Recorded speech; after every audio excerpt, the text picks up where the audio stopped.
Dul Kemut sedang gelisah. Hari-harinya saat ini, Dul Kemut itu gelisah, memikirkan kehidupan dan umur alam semesta yang makin tua.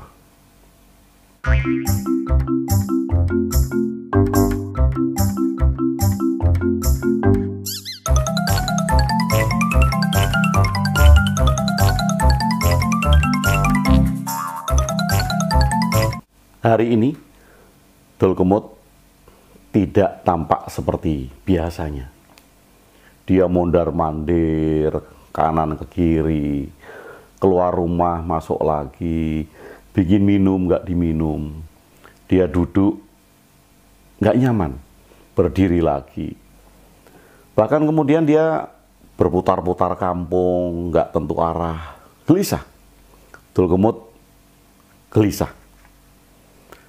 Apa yang dipikirkan Dul Kemut?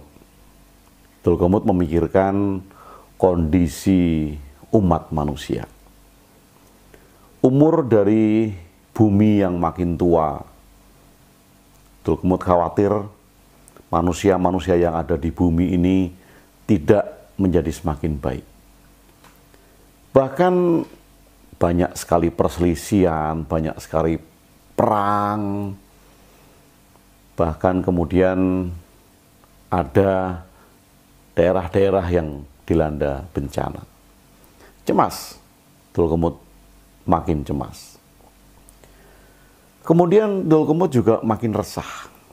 Keresahannya itu karena umat manusia yang makin bertindak seenaknya sendiri. Mereka ada yang mengotori lingkungan, mencemari lingkungan, bahkan kemudian merusak lingkungan, saling berantem, egois, serakah, macam-macam.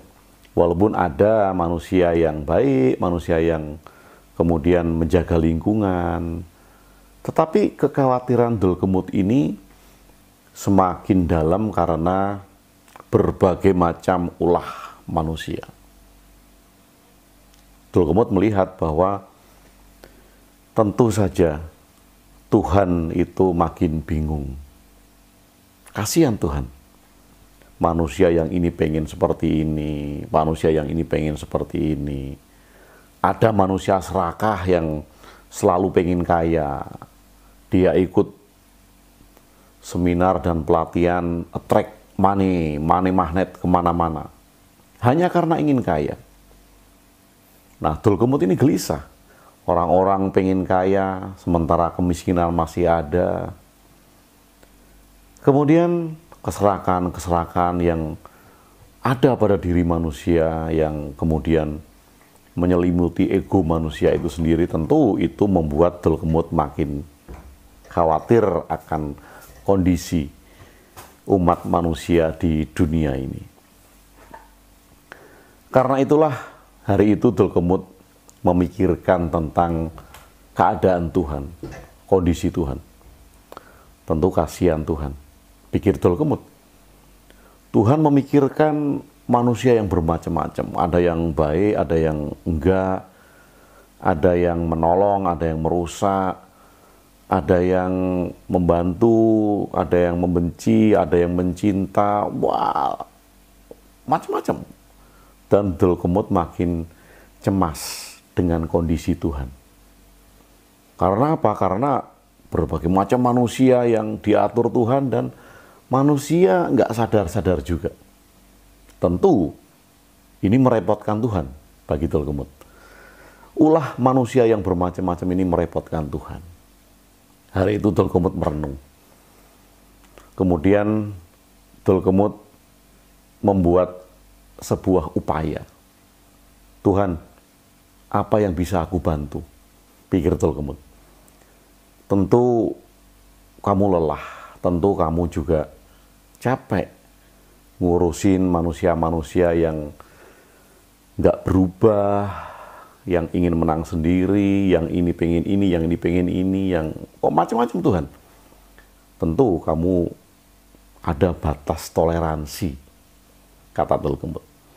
Batas toleransi untuk memperhatikan manusia, untuk mengatur manusia.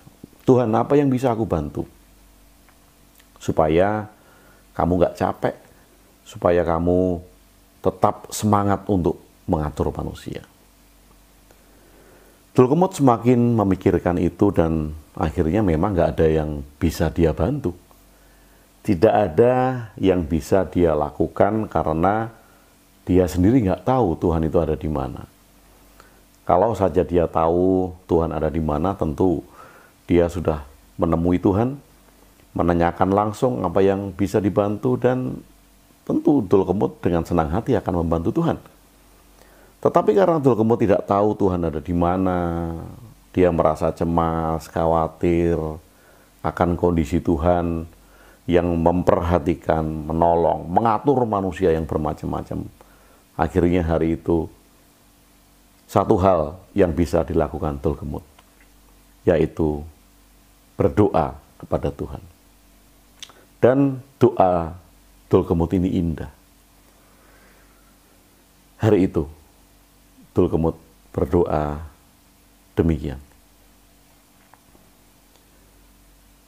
Ya Tuhan, aku doakan, semoga Engkau diberi kekuatan, diberi kesabaran, diberi kelapangan untuk mengatur umat manusia yang makin hari makin tidak tentu ini. Ya Tuhan, hanya ini yang bisa aku lakukan. Aku berdoa supaya Engkau tambah sabar, supaya Engkau tambah tangguh, supaya Engkau tidak putus asa di dalam mengatur umat manusia ini. Ya Tuhan, mudah-mudahan doa ini dikabulkan sehingga Engkau tetap bersabar dan bisa mengatur umat manusia. Amin. Itulah doa Tulkemut.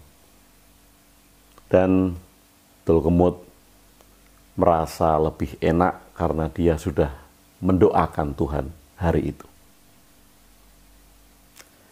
Terima kasih sudah bersama serial cerita Tulkemut. Saya Agung WB di Jonggring Saloko.